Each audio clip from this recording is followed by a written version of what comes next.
Olá, meus amigos, companheiros da Casa do Caminho, que possamos ter mais uma noite de estudos. Hoje nós vamos estar conversando fazendo as reflexões sobre o Livro dos Espíritos das questões de 17 a 34, também no comecinho do Livro dos Espíritos, retomando o estudo no início do Livro dos Espíritos. Antes, porém, nós estamos fazendo, verdade, uma gravação, mas para os senhores e senhoras que estarão nos assistindo proximamente, eu chamaria para um momento, antes de iniciarmos as nossas reflexões, para que fizéssemos um instante de silêncio íntimo, para podermos fazer a reflexão necessária com o espírito bem desarmado do cotidiano de todas as coisas. Eu escolhi, para iniciar essa busca dessa reflexão, um livro chamado Reflexões, do querido Dr. Hermann, que é uma psicografia do Altivo Panfiro. E aqui eu abri o capítulo 65 e diz: a educação de nossas almas é uma necessidade constante. Educação para o belo, educação para o puro, educação para o elevado, e a cada dia, a cada momento, a cada instante, devemos cuidar para que nossas almas sintonizem com as forças da caridade e do bem para evitar o mal. Que assim, então, um pouco mais preparados, possamos estar já imbuídos da tarefa que é o nosso desafio do estudo, da reflexão, que é minha, mas de todos os senhores. Eu sou apenas um facilitador, convidado aqui pela misericórdia e muito grato pela oportunidade que a direção espiritual e encarnada da casa nos faz, para que possamos tratar um assunto tão importante, conhecimento. Acabamos de falar da educação, educarmos-nos, conhecermos, para nos melhorarmos um pouco. Dos elementos gerais do universo. Então nós vamos estar tratando dos 4 itens, 3. Nós vamos estar conhecimento do princípio das coisas, espírito e matéria e propriedade da matéria.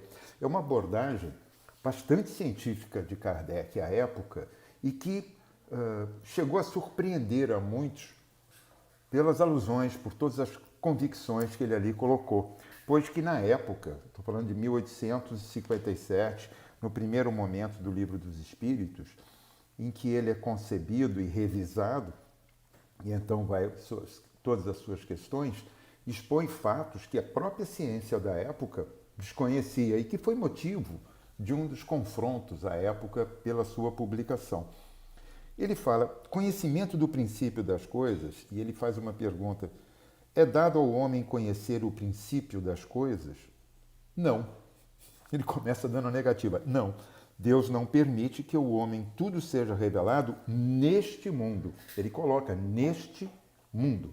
Então, já começa a diluir um pouco esse não. O não pelo momento que nós estamos vivendo. Vivemos um planeta de provas e expiações e que tem o seu crescimento. Já fomos primitivos.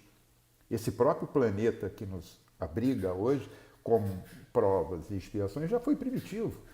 Já teve seu momento primitivo. Já experienciamos como espíritos e outros que não só encarnam no planeta Terra, mas em todos os orbes possíveis, com a mesma característica, essas experiências aqui.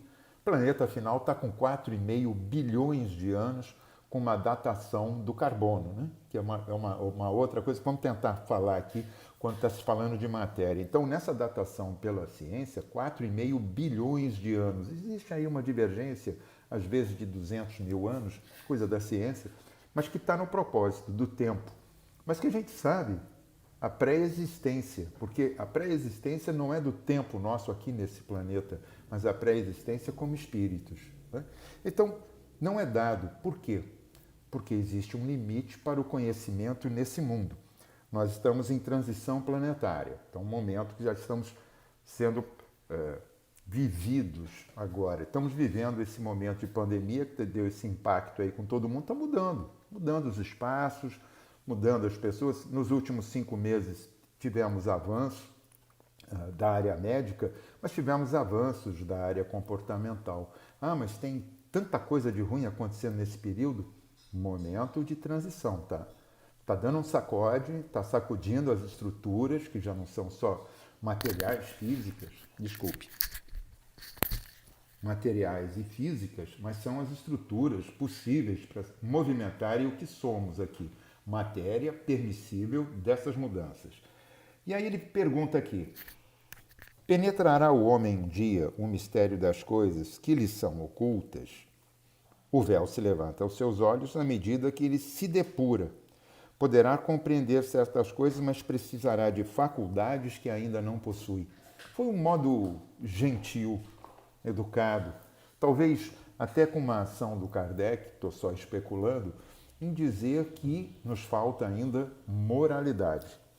A capacidade de termos uma gestão certa, adequada do conhecimento que nos chega. Aquela máxima, o que se fez com a pólvora? Tudo foi importante para a ciência, foi importante para o desenvolvimento do planeta, da sociedade, mas ela serve tanto para abrir uma mina, como serve para produzir a ação de um canhão que pode destruir dezenas, centenas de vidas. Isso falando um exemplo bastante simples, conhecimento que nos chega, o que fazemos com ele, né? Muito mais, inclusive, aqueles que dominam determinados segmentos da ciência e de outras tantas ciências, que não se fala de uma, mas todas as ciências, e submetem milhares e milhões de pessoas por conta de ter o conhecimento e não saber dividi-lo e aplicá-lo adequadamente. Então, moralidade. Ele diz que vai precisar de faculdades. Por isso, o mundo de provas e expiações, para que a gente vá passando nos processos e vá podendo perceber e senti-los. Nós não temos aquelas ideias inatas do passado, umas percepções. Está lá na questão 218, 220, até 221 desse mesmo livro dos Espíritos, que é o único, mas que traz para nós o quê? Essa colocação, algum sentimento, percepções de coisas do passado. Temos a ideia de que já presenciamos, que alguma coisa não está certo ali, e isso nos vem com essa percepção do passado. Não pode, pelas investigações, então, o homem desvendar todos os segredos da natureza? Não. Ele, inclusive, faz aqui na questão 19, ele faz uma abordagem na sequência, que mostra quantos erros tomou por verdades e quantas verdades rejeitou como erros. O homem, ele contradiz a própria razão daquilo que se apresenta. Ele utiliza certezas que não são verdades, que não são absolutas, e que assim ele a rejeitou e inverteu valores. Ficou muito bem colocado. Ele amontoa sistema sobre sistema e a cada dia que passa lhes mostra o que eu acabei de falar. Quantos erros tomou por verdades e quantas verdades rejeitou como erros. Nossa qualidade é a manipulação, é como manipulamos os valores que nos chegam. Tem fortunas que são materiais e tem fortunas que são do intelecto. Já se descobriu há muito, e esse presente século que estamos vivendo, sabemos que o intelecto é a grande fortuna hoje, conhecimento. E é de verdade o que os espíritos nos colocam, que são as nossas riquezas. Daqui só saímos com as nossas experiências e o que acrescemos ao acervo do nosso intelecto, aquilo que é do espírito. O que é da matéria fica, carbono com carbono. Nós estamos falando de carbono, né? Carl Sagan, um grande cientista astrofísico, em 1980 ele fez uma série para uma TV americana, não me recordo qual agora, e ele falou assim: nós somos feitos da poeira das estrelas, por causa do carbono. Ele fazia essa observação porque o carbono está contido no nosso corpo, na verdade o carbono está contido na maior parte da matéria do nosso planeta e fora dele. Então, quando ele está dando essa colocação, ele está dando o quê? Um tempo para dizer quão antigo nós somos. Ele, inclusive, colocou uma questão já na época da discussão de que nós seríamos resultado de uma construção que pré-existia a própria formação do planeta, porque o planeta com 4,5 bilhões de anos, nós somos formados por estrelas que antecedem a própria formação do planeta pelas suas datações. Então, ficou claro que ali já havia um princípio de uma outra evolução da ciência, de qual outro caminho a ciência estava tomando. E é isso, a gente fica com essa essa questão da materialidade. Questão 20, vamos lá. Dado ao homem receber, sem ser por meio de investigações da ciência, comunicações de ordem mais elevada acerca do que lhe escapa ao testemunho dos sentidos. Deus pode revelar o que a ciência não é dado a aprender.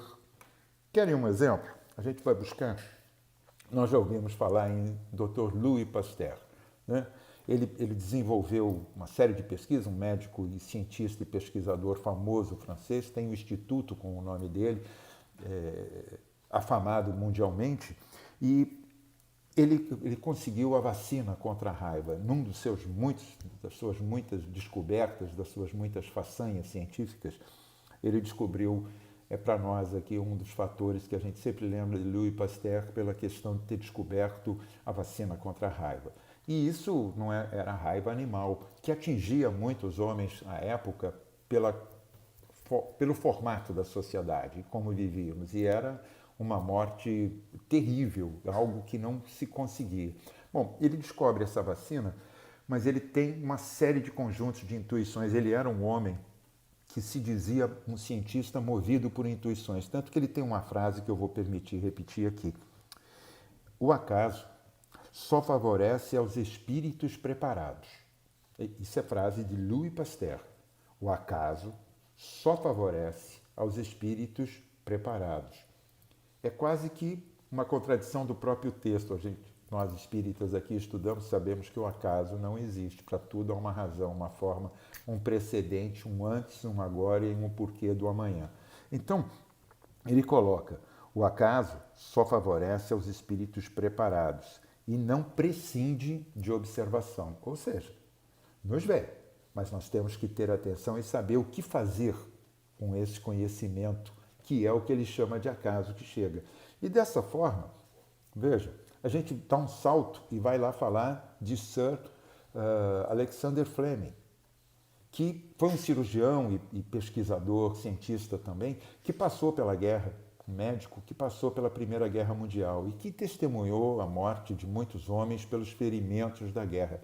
A guerra não mata somente pelo ferimento mortal de um projétil, de uma bomba, de uma armadilha, mas pelas consequências posteriores. Aliás, é o que causa maior dano, não só às forças, mas como a toda uma sociedade, toda uma população civil que a gente sabe que sofre durante as guerras. São as consequências. E ele viu muita gente morrer por infecção.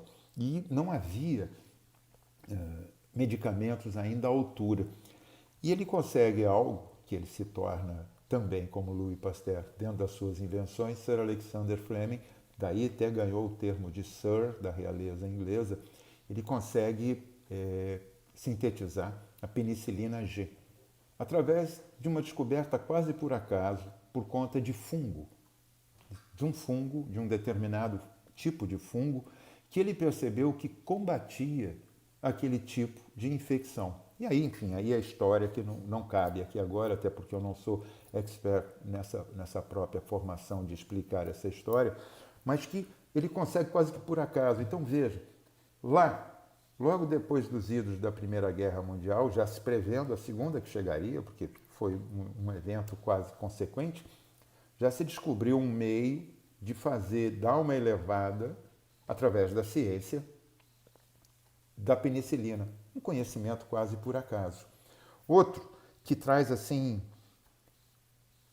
que é revelado e se torna extraordinário. Não vai acontecer agora, porque nós estamos em busca, tem muita pesquisa para a vacina do Covid, mas com certeza não vai acontecer quando foi com a poliomielite, ou a chamada deficiência infantil, né? Ou paralisia infantil, e que o senhor Sabin, Dr. Sabin, conseguiu desenvolver uma vacina e deu para o mundo. Ele primeiro aplicou nos Estados Unidos, depois aplicou na África e foi disseminando seu conhecimento. Não teve patente, ele abriu para o mundo. A vacina contra a paralisia infantil é uma patente mundial aberta. Ele abriu mão, inclusive ele foi casado com uma brasileira, a segunda esposa dele, se eu não me engano, uma brasileira, uma enfermeira brasileira. E também questão de história, pesquisar mais, eu não me lembro agora, já li, mas não me lembro o suficiente para lhes afirmar. Mas ele deu a patente.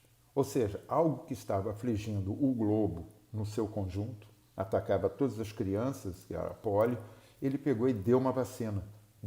Descobriu e doou o conhecimento para a humanidade. Qualquer um pode, seguindo as suas formulações, aplicar, construir e aplicar essa vacina.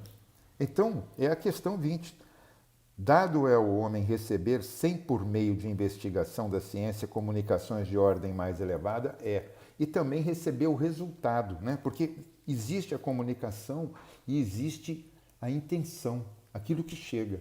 É claro que Albert Sabin fez a sua pesquisa, fez a sua investigação, mas com certeza esse espírito nobre, muito intuído, pegou e ofereceu à humanidade. Ele poderia ter ficado bilionário. Não estou dizendo que ele morreu pobre, não. Ele, com dignidade, viveu com dignidade. Mas ele poderia ter ficado bilionário. Não fez, entregou à humanidade essa parcela do seu conhecimento, das suas descobertas. Não vai acontecer agora, com certeza, porque os meios, mas com certeza entre aqueles que têm uma ambição extraordinária e aqueles que estão com o objetivo de criar essa vacina, nós vamos receber a parte que nos cabe nesse momento da humanidade. Espírito e matéria. Questão 21. Eu não vou conseguir nominar tudo, porque na verdade vai até a 32A, aí é muito detalhe, nós não temos tempo, já estamos com 16 minutos, eu não consigo ter síntese para tantas reflexões. Vou conseguir um dia, mas não nesse momento agora. Então, ele faz aqui uma busca. A matéria existe desde toda a eternidade como Deus ou foi criada por ele em dado momento? Só Deus o sabe. Nem os espíritos nos esclarecem. Por quê? Aquela questão anterior, nós não temos ainda a moralidade suficiente para recebermos todas as informações. Então, educada e paliativamente, eles vão colocando que só Deus o sabe. Há uma coisa, todavia, que a razão vos deve indicar, é que Deus, modelo de amor e caridade, nunca esteve inativo. Ou seja, existe um movimento, está atento a nós como humanidade e a todas as formações de almas em todo esse universo, na verdade o multiverso, e cuidando para que cada coisa esteja devidamente no seu lugar. Não é isso? Por mais distante que logreis figurar o início da sua ação, podereis concebê-lo ocioso um momento que seja? Não. Ele está laborando. E aí aquela coisa, a matéria, né? Que definição podeis dar da matéria? A matéria é o laço que prende o espírito e o instrumento, que dele se serve sobre qual, ao mesmo tempo, exerce sua ação. Ponto. Agora a gente pode continuar navegando. Podemos continuar navegando com o auxílio da ciência, aquilo que Kardec colocou de forma bem definida. É filosofia, é religião, mas, sobretudo, não deixem de olhar para a questão da ciência. Se a ciência assim o progride, tem que seguir a ciência. E aí, a definição de matéria, né? Aquele elemento básico. A gente falou do carbono, que realmente está presente no universo, está presente em toda a matéria, dentro da nossa atmosfera e fora dela. Aliás, trocamos carbono e gases, né, continuamente com a atmosfera. Nossa atmosfera é pequenininha, são 100 quilômetros da base do nível do mar, né, que é a base nível básico que a gente faz a medição, para 100 quilômetros. Ali dentro, nós temos toda a nossa atmosfera com todos os gases, com todo o carbono necessário para a formação da nossa matéria, e temos aí todo o elemento que age sobre a matéria, gravidade. E aí a gente pensa, poxa, matéria não é algo que é tátil? Eu vou perguntar a vocês, quando a gente lava o rosto pela manhã, ou toma um banho, faz uma barba, enfim, procede com o uso da água, nós sentimos, né? Percebemos a água. Só que se nós botarmos água para ferver, e isso todos sabem, ela vai ferver e vai gerar vapor. Você consegue pegar, ter a percepção? Não, você tem até a sensação de calor, mas aí é uma outra coisa, uma outra sensação. Mas ela não está, porque ela ficou gasosa. Agora, se ela ficar gelada, congelada, e você botar o gelo na mão, além da sensação, você vai perceber o peso, o contato, a queimadura, uma série de sensações, mas vai perceber matéria. A mesma formulação da água, H2O, em 3 estágios diferentes, nos mostra o estado de matéria. Nós temos gases, nitrogênio, oxigênio e gás carbônico na nossa atmosfera e outros gases, hélio e outros de menor qualidade, que sem que nós percebamos, sem que as nossas vistas possam ter contato, sem que a gente possa ter o tato suficiente de perceber, elas sofrem a ação da gravidade. Se não fosse assim, nós não teríamos atmosfera. Não existe um limite físico delineando. Ela vai ficando mais rarefeita, mas até 100 quilômetros nós temos o que a ciência considera a nossa atmosfera, com uma ação de uma gravidade, que é uma força relativa, agindo sobre gases, moléculas desses gases, que nós não temos a percepção, matéria. Então, portanto, a matéria, quando a gente está falando do perispírito, do espírito e da matéria densa, que são os nossos corpos, nós estamos falando de uma interação, de um conjunto de matérias. Né? O espírito, para se comunicar e se expressar através do nosso cérebro, com as suas lembranças, sua mente, que somos nós, que temos a nossa mente, ele utiliza do quê? Do perispírito, uma ação um pouco mais adensada de matéria que nos comunica. Então, daí. Aí a gente vai pensar assim, mas é difícil realizar essa matéria não matéria. À noite, olha para o céu. Nós vemos o quê? Tira as nuvens, para não fazer brincadeira. Vamos olhar as estrelas. Momento poético. Estamos olhando as estrelas. Todas elas estão lá? Primeiramente, não. Muitas estão. E outras são só uma relação visual que nós temos de uma transmissão de luz. Porque até então a ciência determinava que corpo era algo que transmitia ou refletia a luz. Agora nós temos o efeito da não-luz, mas que é corpo. Querem ver? Quando você olha para as estrelas, que eu não vou ficar discutindo sobre elas agora, nós temos aquele céu escuro, que a gente chama parte escura. Antigamente, aquilo era chamado do vazio.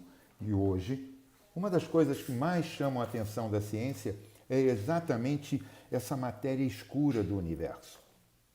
Essa matéria que dizíamos não é nada e que, na verdade, é 95%, numa previsão de mensurar, 95% do espaço que nós temos visão, do universo, que são, na verdade, multiversos. Veja, não vamos confundir com buraco negro, que é algo que a física, a astrofísica já definiu. O buraco negro é um centro de força tão forte, com tamanha força de gravidade, que ele absorve inclusive a luz. Não há tempo da luz se expandir e se mostrar, ela absorve corpos.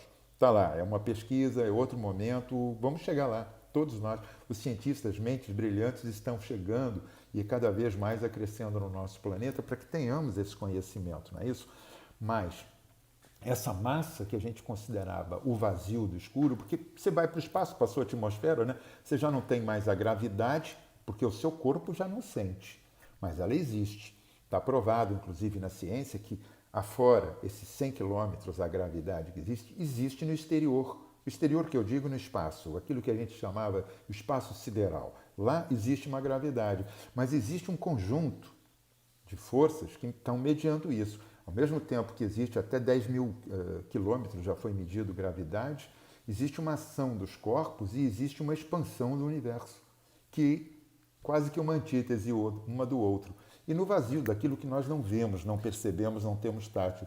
Então, observem, hoje a ciência admitindo que a massa escura é matéria escura, que é matéria intangível ainda, pois que é matéria, mas não transmite e tampouco reflete luz, mas ela tem uma densidade, ela não é negativa.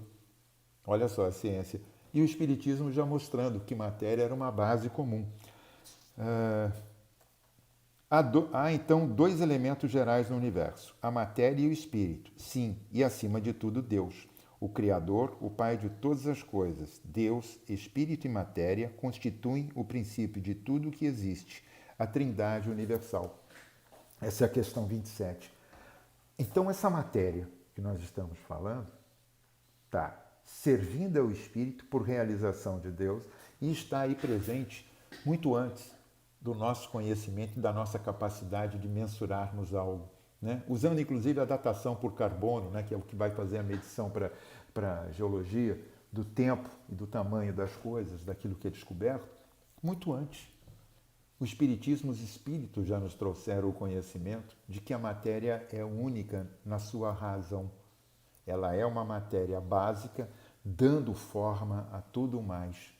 Então, se formos explicar, eu que estou aqui, eu sou um conjunto de matéria de carbono e que quando houver essa extinção biológica, vai ocorrer para todos nós, essa matéria volve a um plano primário e depois vai ser reelaborada. É só uma transformação. O que não transforma somos nós como espíritos. Nos transformamos na qualidade do que somos, mas não nos transformamos pela matéria que apresentamos nessa vestimenta corpórea. Extingue-se, o perispírito muda a sua situação e o espírito passa a ter um domínio de consciência, de conhecimento, de experiência, de crescimento. Então, para que a gente possa, aqui agora nesses últimos 5 minutos, eu vou voltar lá na questão 23, que é o espírito. A gente tem lá na primeira pergunta o que é Deus, né? Eu não vou ficar repetindo porque todos os senhores e senhoras sabem. Mas o que é o espírito? O princípio inteligente do universo. Qual a natureza íntima do espírito? Não é fácil analisar o espírito com a vossa linguagem. Percebam, novamente, os espíritos de modo muito educado, né? Muito fidalgo, assim dizendo, nos vem dizer, vocês não têm ainda uma capacidade de realização intelectual e de produzir uma linguagem capaz de traduzir aquilo que sabemos e queremos passar para vocês. É uma questão de recepção, né? Nós estamos falando de ondas. André Luiz não falou da pineal em 1944? Só agora, em 2013, uma revista de ciência, de neurociência e endocrinologia, né, fez a confirmação de tudo aquilo que ele colocou, sem fazer nenhuma reserva. Tudo aquilo que ele colocou foi repassado por essa revista científica, que dá uma certificação de veracidade condicional mundial, de que o que André Luiz, o espírito, que chegava para Chico e trazia todo aquele conhecimento através de múltiplas obras que ele trouxe, falava sobre a pineal, e só agora nós estamos falando. Então, de época para época, nós não temos ainda conhecimento e linguagem suficiente. Então, os espíritos, não é fácil analisar o espírito com a vossa linguagem. Para vós, ele é nada, e por não ser palpável. Para nós, entretanto, é alguma coisa. Ficais sabendo, coisa nenhuma é o nada, e o nada não existe. Aí dá aquela confusão, dá uma pegada, né, gramatical em todos nós, e a gente fica pegado, dizer, o nada não é nada, porque o nada não existe. É isso. É isso, é uma pegada gramatical, porque a gente não tem a capacidade de entender que para tudo há um propósito. Tudo tem o seu sentido, tudo tem matematicamente. O universo é matemático. Nós somos um cálculo matemático. A formação biológica que temos é um cálculo matemático. As nossas dimensões são cálculos matemáticos. Tudo que nos circunda é matemático. Porque matemático é algo do universo. Não é. O nosso conhecimento ainda é mínimo, pequeno. Eu, então, sou um zero à esquerda, já que estamos falando em matemática. Vou ser considerado. Mas os grandes cientistas estão aí com habilidade para começar a ter essas descobertas. Já que nós estamos passando por um mundo de regeneração, precisamos chegar com capacidade intelectual de bem fazê-lo. Então, o espírito é isso, é o princípio inteligente do universo. Deus, matéria e espírito. Essa tríade forma o conjunto daquilo que tudo que somos, de onde viemos, porque aqui estamos e para onde vamos, é o resultado de nossas experiências. E a propriedade da matéria que ele fala, para a gente dar uma fechada, a matéria é formada de um só ou de muitos elementos. E ele diz de um só elemento primitivo. Nós estamos falando desse espaço negro que existe nos céus, que nos vislumbramos, que nós vislumbramos. Tudo é matéria, tudo está formado por uma razão, tudo tem um porquê. Eles já nos trouxeram o conhecimento. Se não ficarmos com muita ansiedade e queremos prosperar além do nosso tempo, vamos cada um de nós, a seu tempo, a seu turno e a cada encarnação, chegar onde é possível e necessário para cada um de nós. O formato disso é merecimento. O que nós estamos fazendo para merecer conhecimento? Porque já demos prova, como humanidade, no coletivo, de que desperdiçamos muito. Como foi dito antes, tomamos verdades por erros e nos enganamos em não reconhecer as verdades. E fizemos de muitos erros verdades absolutas transitórias.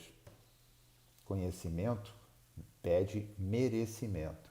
Merecimento vem de um crescimento de moralidade. E essa moralidade é o sentido que nós temos dentro de cada um de nós. Já erramos, como o Chico até falou, né? Já erramos muito no passado. Mas tomando a decisão hoje, a gente muda o amanhã. E esse amanhã é o segundo seguinte da nossa decisão.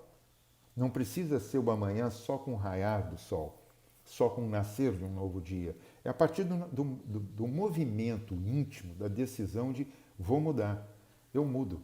E para isso eu consigo ter mais conhecimento e ter merecimento de receber a possibilidade do conhecimento. Já estamos com o nosso tempo limite, agradecemos a oportunidade, o tempo é pequeno, 30 minutos, não temos essa expertise em nos explanarmos e fazermos as reflexões, mas fica aí todas essas provocações para os senhores e senhoras reavalidarem. Livro dos Espíritos, questões de 17 a 32A.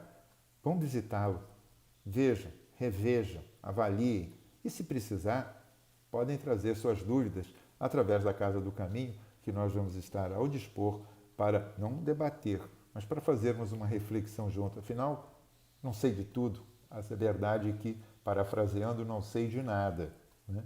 Mas estou aprendendo através das oportunidades e dividindo isso com todos os senhores. Que a bússola do nosso íntimo, do nosso coração, aponte para esse norte verdadeiro, que é Jesus.